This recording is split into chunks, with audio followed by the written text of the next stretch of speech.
जय हिंद। लक्ष्य the exams के यूट्यूब चैनल पर आप सभी दोस्तों का हार्दिक स्वागत है। दोस्तों, आज हम प्रारंभ करेंगे भारतीय संविधान।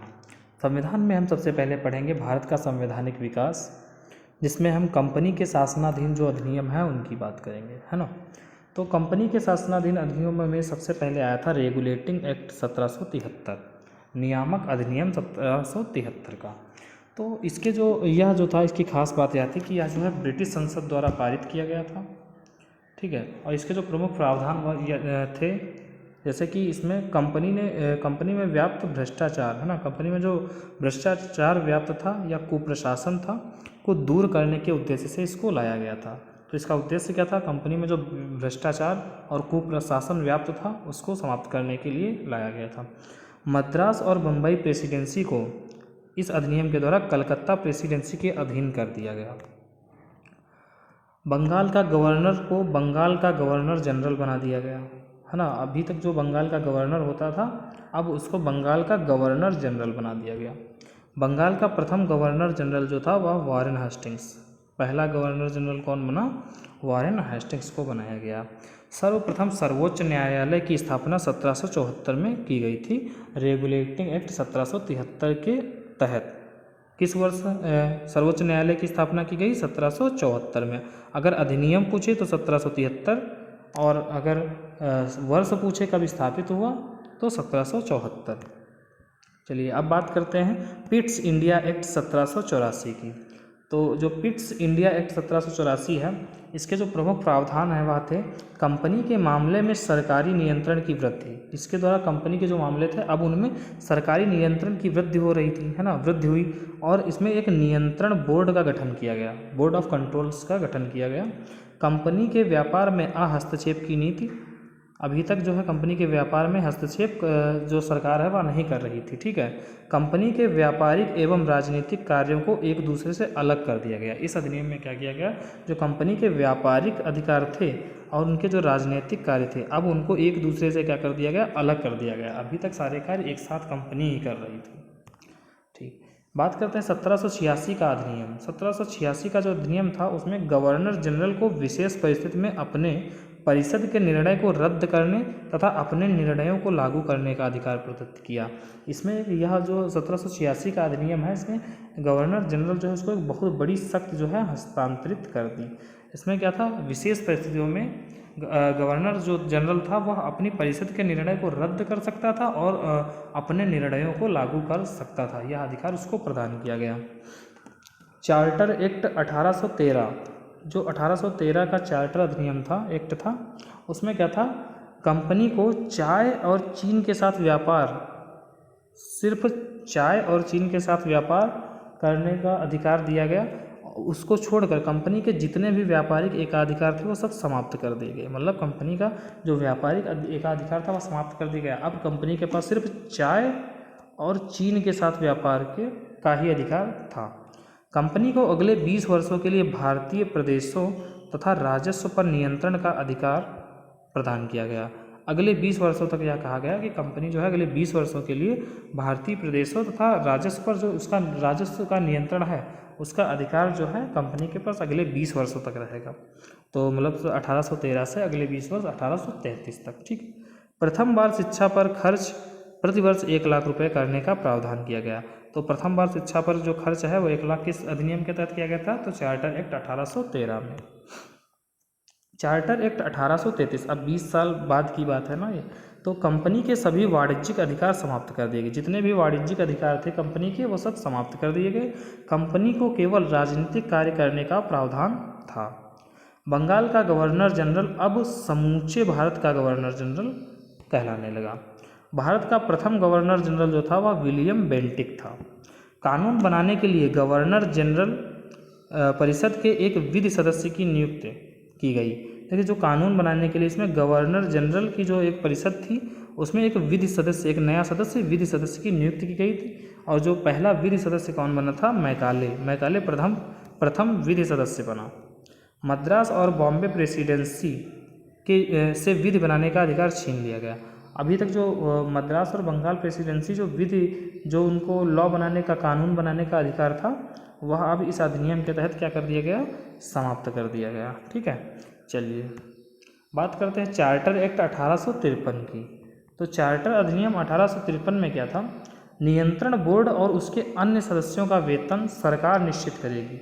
जो नियंत्रण बोर्ड में है या उसके जो अन्य सदस्य हैं नियंत्रण बोर्ड के, उनका सभी का जो वेतन है वह निश्चित करेगी ब्रिटिश सरकार, लेकिन धन जो देगी वो कंपनी देगी। धन कहाँ से आएगा, कंपनी धन देगी, लेकिन उनका जो निश्चित करेगी वेतन वो कंपनी वो सरकार करेगी। डायरेक्टरों की संख्या 24 से घटाकर 18 कर दी गई। चार्टर एक्ट 1853 में डायरेक्टरों की संख्या 24 से घटाकर 18 कर दी गई, जिसमें से 6 सदस्य क्राउन द्वारा मनोनीत होंगे। उम्मीद है दोस्तों यह जो टॉपिक है आपकी समझ में आ रहा होगा। अगर आपकी समझ में अच्छा आ रहा है, वीडियो आपको अच्छा लग रहा है तो प्लीज़ लाइक कीजिए और चैनल को सब्सक्राइब कीजिए और शेयर कीजिए। चलिए, भारत सरकार अधिनियम 1858। अभी तक देखिए जो कंपनी के शासनाधीन अधिनियम थे, अब क्या है, अब भारत सरकार के अधिनियम है 1858। तो भारतीय शासन का नियंत्रण कंपनी से छीनकर ब्रिटिश राजमुकुट को दे दिया गया। अब यहाँ से कंपनी भारत पर जो शासन करेगी कंपनी नहीं करेगी, अब सीधे भारत का शासन जो है वह क्राउन के हाथों में दे दिया गया। भारत राज्य सचिव को बोर्ड ऑफ डायरेक्टर्स तथा बोर्ड ऑफ कंट्रोल दोनों के समस्त अधिकार प्रदान किए गए। एक नया पद सृजित किया गया, भारत राज्य सचिव, जो कि इससे पहले कंपनी में क्या था, बोर्ड ऑफ कंट्रोल और बोर्ड ऑफ डायरेक्टर्स दो हुआ करते थे। उनके जितने भी अब अधिकार थे, जितने भी शक्तियाँ थी, वह भारत राज्य सचिव को प्रदान की गई। ब्रिटिश ताज के शासनाधीन अधिनियम। अब जो ये अधिनियम थे वो ब्रिटिश ताज के, अब जो 1858 के बाद जितने अधिनियम आए वह जो थे वह ब्रिटिश ताज के शासनाधीन अधिनियम थे। तो इसमें सबसे पहले आया भारतीय परिषद अधिनियम 1861। तो भारतीय परिषद अधिनियम 1861 में क्या हुआ था, इसके प्रमुख प्रावधान इस प्रकार से थे, जैसे कि इसमें वायसराय को आपातकाल में अध्यादेश जारी करने की शक्ति प्रदान की गई कि वायसराय जो है अगर कोई इमरजेंसी की स्थिति है तो उसमें अध्यादेश वह जारी कर सकता है। ठीक, अध्यादेश लागू रहने की अधिकतम जो अवधि है वह 6 माह तक, जो वायसराय अध्यादेश जारी करेगा उसकी जो अधिकतम अवधि है वह 6 महीने तक होगी। वायसराय की परिषद को कानून बनाने की शक्ति प्रदान की गई। जो वायसराय की परिषद है उसको कानून बनाने की शक्ति प्रदान की गई, और इस प्रकार का पहला कानून लॉर्ड कैनिंग ने बनाया था, जिसमें उसने विभागीय प्रणाली तैयार की थी। ठीक है, वायसराय की कार्यकारी परिषद का विस्तार किया गया 1861 के अधिनियम के द्वारा। बम्बई तथा मद्रास प्रांतों को अपने लिए कानून बनाने तथा उसके संशोधन का अधिकार पुनः प्रदान किया गया, जो कि एक अधिनियम के द्वारा छीन लिया गया था अधिकार उससे। अब इसको 1861 के अधिनियम में यह अधिकार उसे पुनः प्रदान किया गया। ठीक है, भारतीय परिषद अधिनियम 1892। देखिए यह जो है प्रमुख अधिनियम है, और उन अधिनियमों में जो उनके प्रमुख प्रावधान थे मैं उन्हीं की बात कर रहा हूँ। तो भारतीय परिषद अधिनियम 1892 में विधान परिषद के सदस्यों को बजट पर अपने विचार प्रकट करने का अधिकार प्रदान किया गया। सार्वजनिक हित के मामलों में विधानमंडल के सदस्यों को 6 दिन की पूर्व सूचना देकर प्रश्न पूछने का अधिकार प्रदान किया गया। ठीक है, भारतीय परिषद अधिनियम 1892 के तहत सीमित अर्थों में निर्वाचन पद्धति का भी आरंभ हो गया। भारतीय परिषद अधिनियम 1909, जिसको हम मार्ले मिंटो सुधार के नाम से भी जानते हैं, इस अधिनियम ने सांप्रदायिक प्रतिनिधित्व की व्यवस्था की, है ना, कि मुस्लिम्स के लिए अलग निर्वाचन प्रणाली हो। ठीक है, अलग वो वोट करे, मुस्लिम सिर्फ मुस्लिम को वोट करे और हिंदू सिर्फ हिंदू को वोट करे। इस प्रकार का प्रावधान इस अधिनियम के द्वारा आया। केंद्रीय विधानमंडल के सदस्यों को बजट पर मत देने का अधिकार नहीं दिया गया, कि अभी भी जो है केंद्रीय विधानमंडल के सदस्य जो हैं वह बजट पर मत नहीं दे सकते हैं। ठीक, भारतीय परिषद अधिनियम 1909 के बारे में प्रमुख कथन, यानी कि मार्ले मिंटो सुधार के बारे में कुछ लोगों, कुछ विशेष व्यक्तियों, कुछ व्यक्तियों के जो अपने विचार थे उनका कथन था, जैसे कि गांधी जी ने इस एक्ट ने हमारा सर्वनाश कर दिया। गांधी जी ने कहा कि इस एक्ट ने हमारा सर्वनाश कर दिया, क्योंकि इस एक्ट ने हिंदू मुस्लिम को डिवाइड करने का प्रावधान किया। हिंदू और प्लस मुस्लिम्स को क्या किया, इनके बीच एक दीवार बनाने का कार्य किया, जो है सांप्रदायिक प्रतिनिधित्व के माध्यम से, है ना। इससे क्या था कि अब हिंदू और मुस्लिम डिवाइड हो जाएंगे और अंग्रेज़ों को और आसानी हो जाएगी। और इनकी तो दोस्तों पॉलिसी ही हमेशा से रही डिवाइड एंड रूल की, क्योंकि ये हमसे एक साथ नहीं लड़ सकते थे, इसलिए इन्होंने सोचा कि अब कैसे राज किया जाए, तो डिवाइड एंड रूल, है ना, बांटो और राज करो। रैमजे मैकडोनाल्ड जो कि ब्रिटिश पीएम था, उसने कहा कि ये सुधार जो है प्रजातंत्रवाद और नौकरशाही के मध्य एक अधूरा और अल्पकालीन समझौता है। उसने कहा कि ये सुधार जो है प्रजातंत्रवाद और नौकरशाही के मध्य एक अधूरा और अल्पकालीन समझौता, उसने कहा। ठीक है, चलिए बात करते हैं भारत अधिनियम 1919 की। भारत अधिनियम 1919 का जो अन्य नाम है वह है मॉन्टेगू चेम्सफोर्ड सुधार। इसे हम मॉन्टेगू चेम्सफोर्ड सुधार के नाम से जानते हैं। इसमें क्या था, इसके जो प्रमुख प्रावधान हैं वह क्या थे, जैसे इसमें प्रांतों को द्वैध शासन का प्रारंभ, इसमें प्रांतों में द्वैध शासन का प्रारंभ हुआ।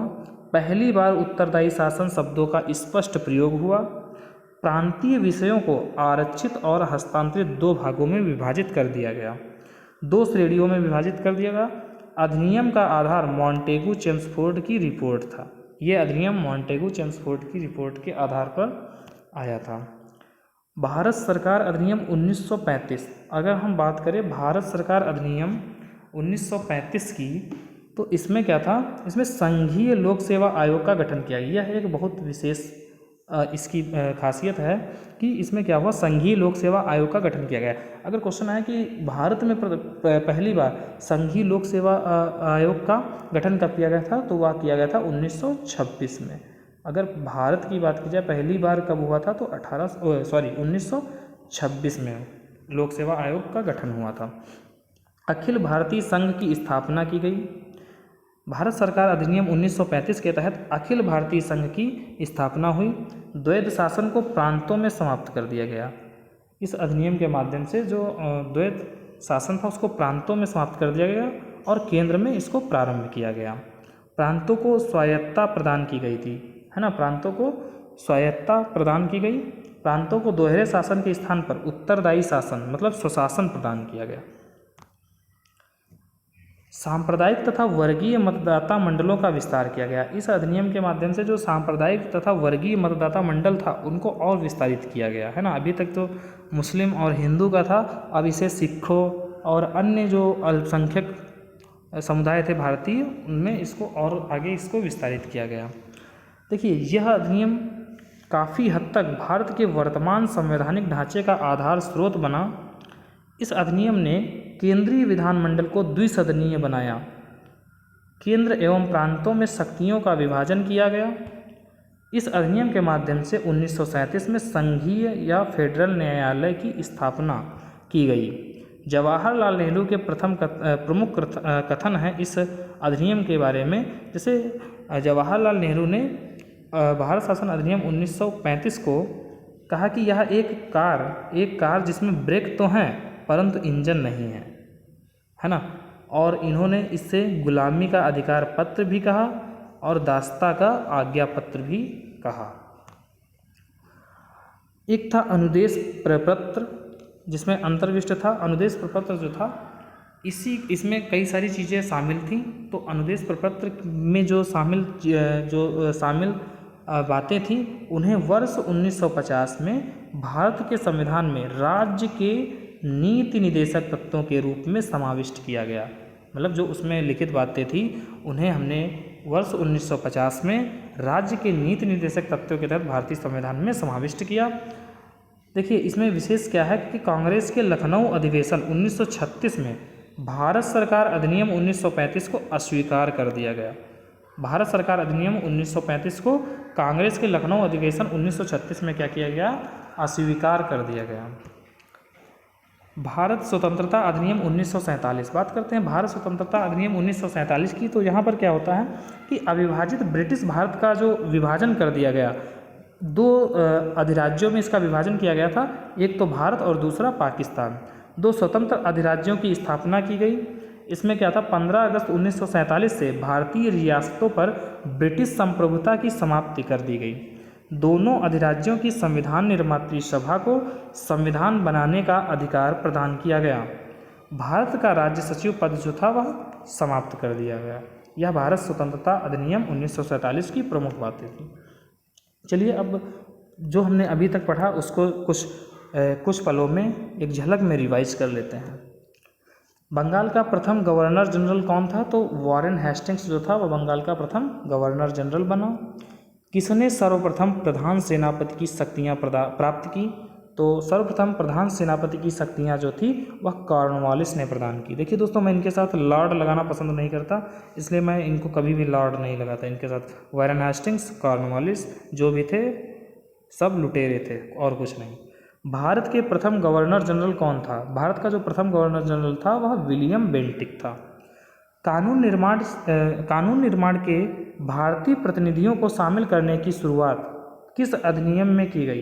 कानून निर्माण में भारतीय प्रतिनिधियों को किस अधिनियम के तहत शामिल किया गया? यह कब प्रारंभ किया गया था? तो यह भारतीय परिषद अधिनियम 1861 के द्वारा यह प्रावधान किया गया था कि जब जो कानून बनेंगे उनमें भारतीय प्रतिनिधि भी क्या करेंगे? सहभागी होंगे। बर्मा को भारत से कब अलग किया गया? तो बर्मा को भारत से वर्ष 1937 में अलग किया गया था। इसके लिए भारत शासन अधिनियम 1935 में प्रावधान किया गया था। ठीक है।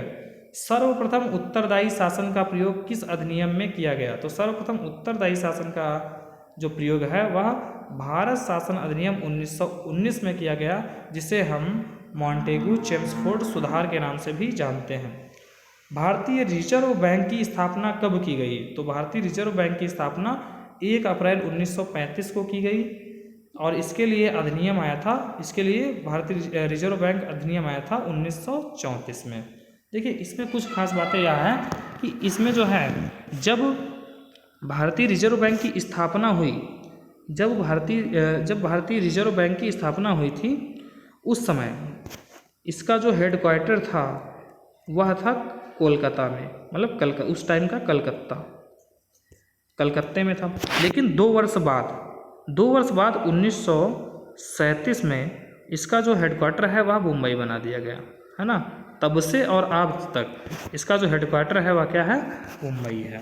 तो ये बात भी आप ध्यान रखिएगा, जब रिजर्व बैंक की स्थापना हुई तो इसका हेडक्वार्टर कलकत्ता में था और इसके 2 वर्ष बाद 1937 में इसका हेडक्वार्टर जो है मुंबई शिफ्ट हो गया। चलिए, संविधान सभा की मांग सर्वप्रथम कब की गई? तो संविधान सभा की जो मांग है वह सर्वप्रथम मई 1934 में की गई थी। किसके द्वारा? स्वराज पार्टी ने इसकी मांग की थी। सर्वप्रथम भारत के संविधान सभा के गठन का विचार देने वाले व्यक्ति कौन थे? तो इसका सर्वप्रथम जो संविधान सभा का विचार है, संविधान सभा के गठन का विचार सर्वप्रथम M.N. रॉय ने 1934 में दिया था। भारतीय राष्ट्रीय कांग्रेस ने सर्वप्रथम संविधान सभा की मांग कब की? तो भारतीय राष्ट्रीय कांग्रेस ने सर्वप्रथम वर्ष 1934 में संविधान सभा की मांग की। भारतीय संविधान सभा किस प्रकार से चुनी गई? तो भारतीय संविधान सभा जो थी वह अप्रत्यक्ष निर्वाचन द्वारा चुनी गई थी। तो दोस्तों यह था हमारा सेशन, आज का सेशन यहीं पे समाप्त होता है।